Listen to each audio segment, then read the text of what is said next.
जय हिंद साथियों, स्वागत है आप सभी का सक्सेस वर्ल्ड MCQ चैनल पर। दोस्तों, आज की इस वीडियो में मध्य निषेध सिपाही की परीक्षा 14 मई के लिए पॉलिटी के 40 इम्पोर्टेंट प्रश्नों को लेकर आए हैं और आज आपका प्रैक्टिस सेट नंबर 3 चलेगा। इससे पहले 2 क्लास हुए हैं। अगर आप लोगों ने नहीं देखा है तो उसका लिंक आपको यहाँ ऊपर शो हो रहा होगा, आप लोग क्लिक करके देख सकते हैं।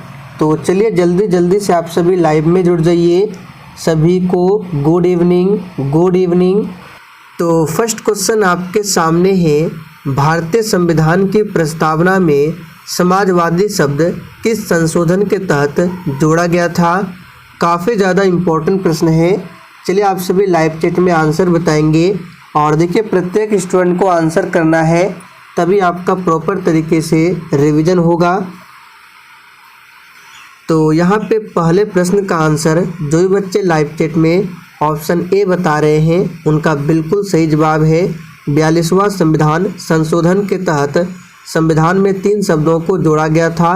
पहला शब्द है समाजवादी, दूसरा है पंथ निरपेक्ष और तीसरा है अखंडता। ध्यान रखेंगे। और 42वां संविधान संशोधन को ही लघु संविधान कहा जाता है। पूछा जाता है ये संशोधन कब हुआ था, तो 1976 में। ध्यान रखेंगे। दूसरा प्रश्न है, एक नया राज्य बनाने में संवैधानिक संशोधन के लिए कैसा बहुमत चाहिए। बिल्कुल 1 नंबर का प्रश्न है, फटाफट से आप सभी आंसर कीजिए। एक नया राज्य बनाने में संवैधानिक संशोधन के लिए कैसा बहुमत चाहिए, तो याद रखिएगा साधारण बहुमत। तो यहाँ पे ए ऑप्शन जो ही बच्चे दिए हैं बिल्कुल सही जवाब है, साधारण बहुमत। भारतीय संविधान के अनुसार दल बदल के आधार पर निर्भरता का उल्लेख किस अनुसूची में है। बिल्कुल एग्जाम में छपने वाला प्रश्न है, फटाफट से आंसर कीजिए। और आपके एग्जाम में पॉलिटी से अधिक प्रश्न पूछे जाते हैं। तो यहाँ पे तीसरे प्रश्न का आंसर क्या होगा, याद कर लीजिए 10वीं अनुसूची। याद रखेंगे। और 10वीं अनुसूची को संविधान में कब जोड़ा गया था, तो 1985 में। कौन सा संशोधन था, तो 52वां संशोधन। याद रखेंगे। निम्नलिखित में से कौन सी समिति चुनाव सुधार से संबंधित है। वेरी इंपॉर्टेंट प्रश्न है, फटाफट से आंसर कीजिए। निम्नलिखित में से कौन सी समिति चुनाव सुधार से संबंधित है। तो यहाँ पे चौथे प्रश्न का आंसर क्या होगा, दिनेश गोस्वामी समिति। ये चुनाव सुधार से संबंधित है, ध्यान रखना है। बाकी GV राव समिति, अशोक मेहता समिति, LM सिंघवी समिति, ये सभी पंचायती राज से संबंधित है। इस प्रश्न को आप सभी मार्क कर लीजिए, एग्जाम में पूछे जाने की काफ़ी ज़्यादा चांसेस है। आगे देखिए, राज्य विधायिका में धन विधेयक को केवल किसकी पूर्व सिफारिश पर प्रस्तुत किया जाता है। चलिए आप सभी 5वें प्रश्न के लिए आंसर बताएंगे। राज्य विधायिका में धन विधेयक को केवल किसकी पूर्व सिफारिश पर प्रस्तुत किया जाता है, तो याद रखिएगा ऑप्शन सी, राज्यपाल। याद रखना है। राज्यसभा धन विधेयक को कितने दिनों के लिए लंबित कर सकती है। बिल्कुल 1 नंबर का प्रश्न है, फटाफट से आप सभी आंसर कीजिए। राज्यसभा धन विधेयक को कितने दिनों के लिए लंबित कर सकती है, तो याद रखिएगा 14 दिनों के लिए। यहाँ पे डी ऑप्शन जो ही बच्चे बता रहे हैं बिल्कुल सही जवाब है, 14 दिनों के लिए। भारत के प्रथम लोकपाल कौन है। चलिए आप सभी 7वें प्रश्न के लिए आंसर बताएंगे। भारत के प्रथम लोकपाल कौन है। तो यहाँ पे जो ही बच्चे ऑप्शन बी बता रहे हैं बिल्कुल सही जवाब है, पिनाकी चंद्र घोष, शॉर्ट में बोला जाता है PC घोष। ये भारत के प्रथम लोकपाल। भारत में राष्ट्रीय मतदाता दिवस निम्नलिखित में से किस दिन मनाया जाता है। वेरी इंपॉर्टेंट प्रश्न है, इसको आप सभी मार्क कर लीजिए। ये प्रश्न भी आपके एग्जाम में पूछे जाने की काफ़ी ज़्यादा चांसेस है। राष्ट्रीय मतदाता दिवस किस दिन मनाया जाता है।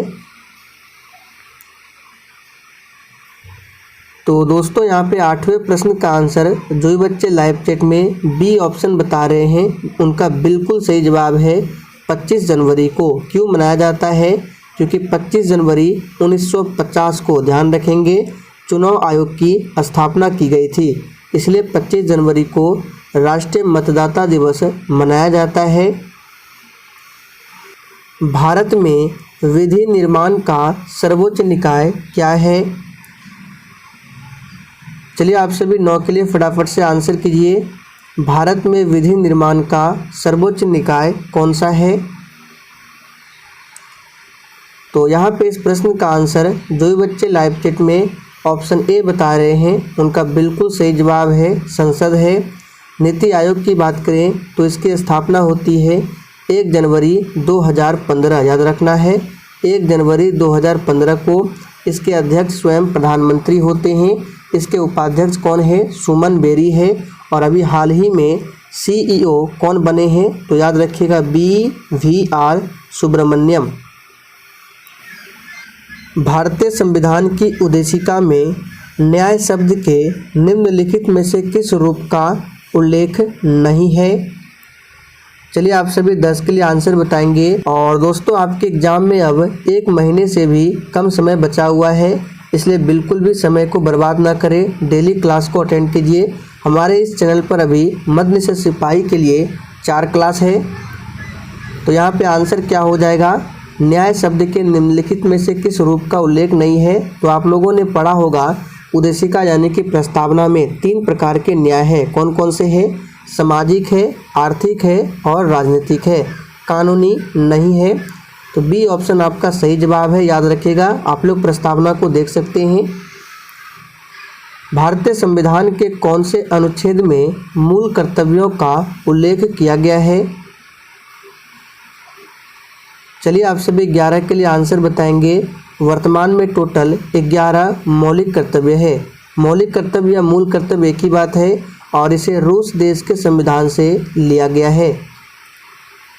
तो यहाँ पे आंसर क्या होगा? भारतीय संविधान के कौन से अनुच्छेद में मूल कर्तव्य का उल्लेख है? तो याद रखिएगा अनुच्छेद 51 क।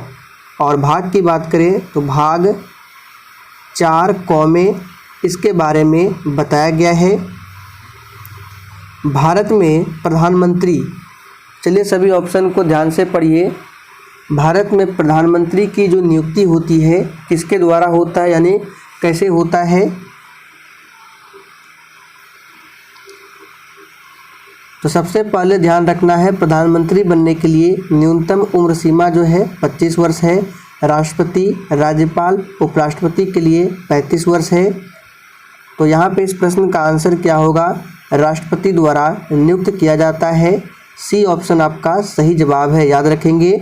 लोकसभा में जो बहुमत दल का नेता होता है राष्ट्रपति द्वारा नियुक्त किया जाता है प्रधानमंत्री के रूप में।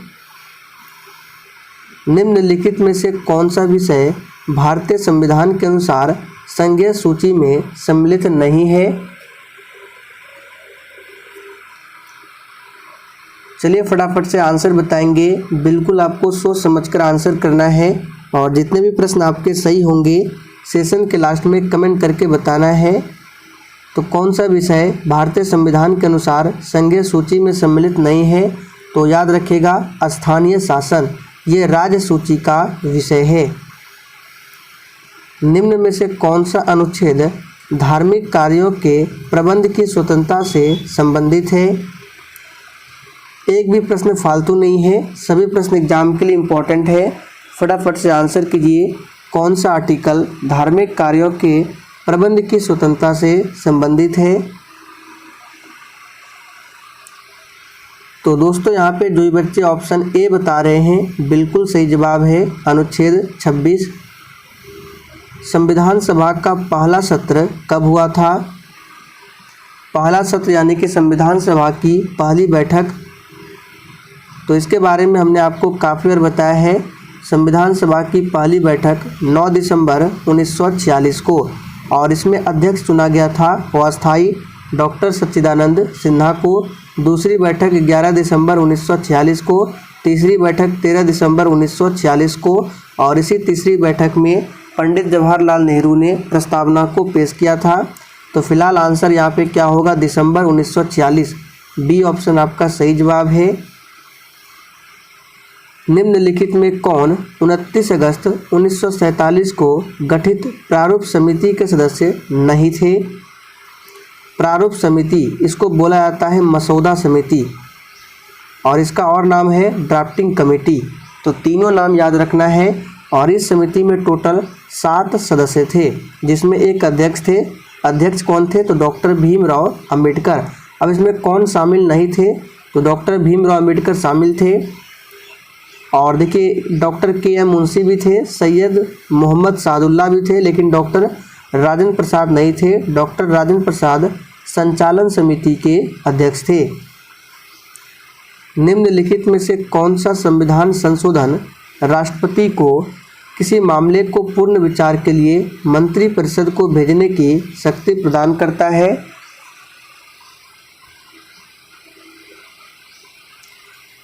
तो कौन सा संविधान संशोधन है जिसमें राष्ट्रपति को किसी मामले के पूर्ण विचार के लिए मंत्रिपरिषद को भेजने की शक्ति प्रदान करता है?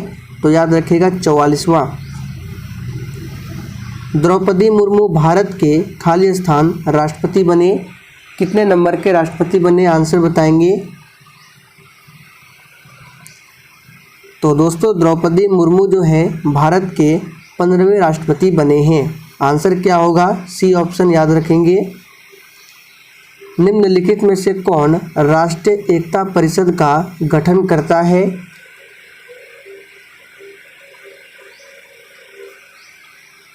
चलिए 19 के लिए आंसर कीजिए। राष्ट्रीय एकता परिषद का गठन कौन करता है? तो प्रधानमंत्री कार्यालय। सर्वोच्च न्यायालय के निजता के अधिकार को संविधान के किस मूलभूत अधिकार के अधीन रखा गया है? तो सर्वोच्च न्यायालय के निजता के अधिकार को संविधान के किस मूलभूत अधिकार के अधीन रखा गया है? तो अनुच्छेद 21। भारत के किस राज्य में द्विसदनीय व्यवस्थापिका नहीं है? चलिए आप सभी 21 के लिए आंसर बताएंगे। भारत के किस राज्य में द्विसदनीय व्यवस्थापिका नहीं है? तो देखिए अभी वर्तमान में भारत के टोटल 6 राज्यों में द्विसदनीय व्यवस्थापिका है। कौन कौन से राज्य? तो याद कर लीजिए, यूपी, बिहार, कर्नाटक, महाराष्ट्र, आंध्र प्रदेश और तेलंगाना, जिसमें पंजाब में नहीं है। संविधान सभा में उद्देश्य प्रस्ताव प्रस्तुत किया गया। तो अभी हमने आपको थोड़ी देर पहले बताया। चलिए आंसर कीजिए, कब प्रस्तुत किया गया? तो किसने प्रस्तुत किया था, इसे भी ध्यान रखेंगे।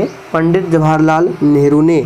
संविधान सभा की जो तीसरी बैठक होती है 13 दिसंबर 1946 को।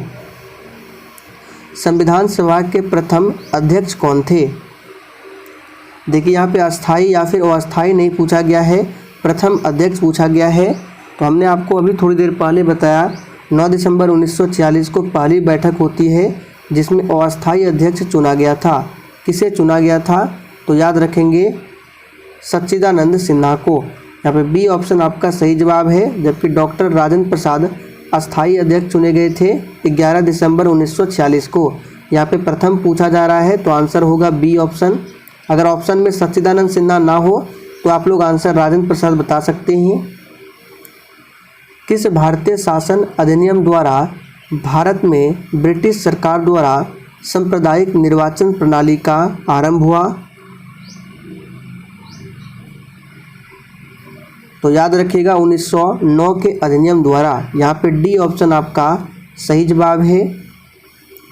लोकसभा का अध्यक्ष अपना त्यागपत्र किसे संबोधित करता है? और देखिए जिसने अभी तक सेशन को लाइक नहीं किया है फटाफट से आप सभी सेशन को लाइक कीजिए। तो यहाँ पे आंसर क्या होगा? लोकसभा के उपाध्यक्ष। और लोकसभा के उपाध्यक्ष अपना त्यागपत्र लोकसभा अध्यक्ष को संबोधित करता है, यानी कि दोनों एक दूसरे को संबोधित करते हैं। ध्यान रखेंगे। राज्यसभा में गणपूर्ति हेतु कितने सदस्यों की आवश्यकता होती है? वेरी इंपॉर्टेंट प्रश्न है। चलिए आप सभी 26 के लिए आंसर बताएंगे।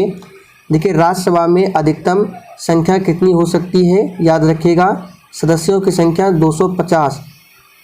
और हमने आपको बताया था प्रैक्टिस सेट में राज्यसभा में गणपूर्ति के लिए कुल सदस्य का 1/10 होना चाहिए। तो देखिए कुल सदस्य है 250, 250 का 1/10 कितना होता है 25, तो याद रखिएगा 25। संसद की प्राक्कलन समिति है,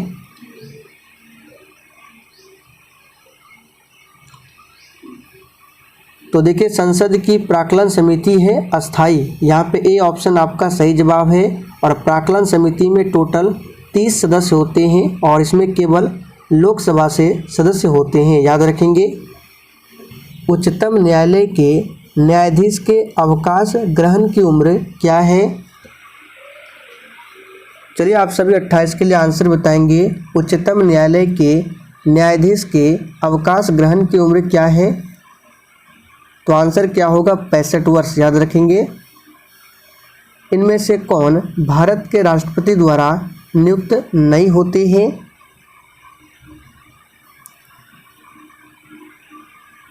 तो याद कर लीजिए, भारत के उपराष्ट्रपति राष्ट्रपति द्वारा नियुक्त नहीं होते हैं, याद रखेंगे।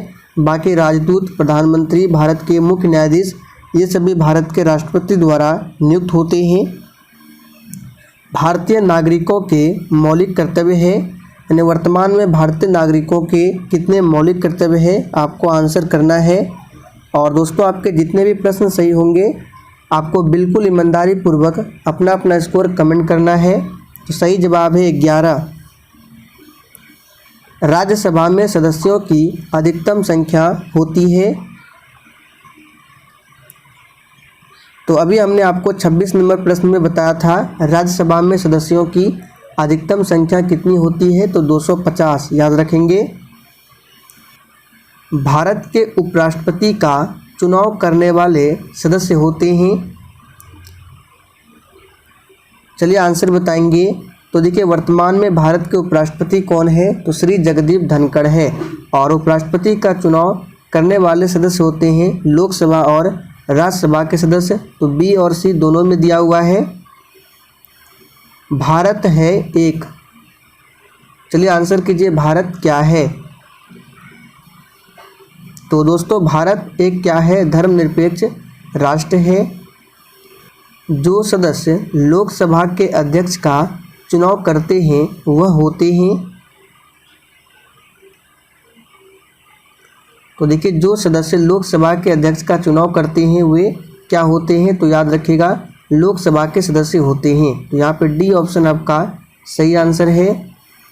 भारत के राष्ट्रपति जिन सदस्यों द्वारा चुने जाते हैं वे होते हैं,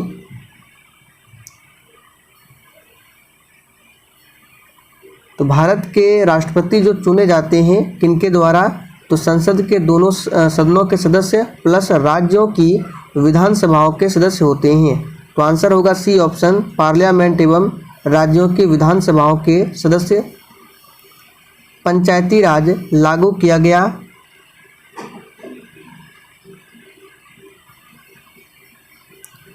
तो पंचायती राज लागू किया गया 2 अक्टूबर 1959 को। तो देखिए डी ऑप्शन में दिया हुआ है। कहाँ पर लागू हुआ था, तो राजस्थान के नागौर में, याद रखिएगा। राज्यसभा की बैठक करने के लिए कोरम क्या है, तो ये भी वही प्रश्न है, गणपूर्ति क्या होनी चाहिए। तो अभी हमने आपको निकाल के बताया था 25 सदस्य होगा। मौलिक अधिकार जो केवल भारतीय नागरिकों के लिए उपलब्ध है कौन से हैं? देखिए वर्तमान में टोटल 6 मौलिक अधिकार है, पहले 7 थे। तो यहाँ पे आंसर क्या होगा, उपर्युक्त सभी, यानी कि 15, 19, 16, 29 ये सभी है, याद रखिएगा। निम्नलिखित में से कौन सा संशोधन भारत के मिनी संशोधन के रूप में जाना जाता है? मिनी संशोधन यानी कि लघु संविधान के रूप में जाना जाता है। तो ये है 42वां संशोधन। कब हुआ था, 1976 में। तो ए ऑप्शन आपका सही जवाब है। तो दोस्तों आज के लिए इतना ही, तब तक के लिए जय हिंद।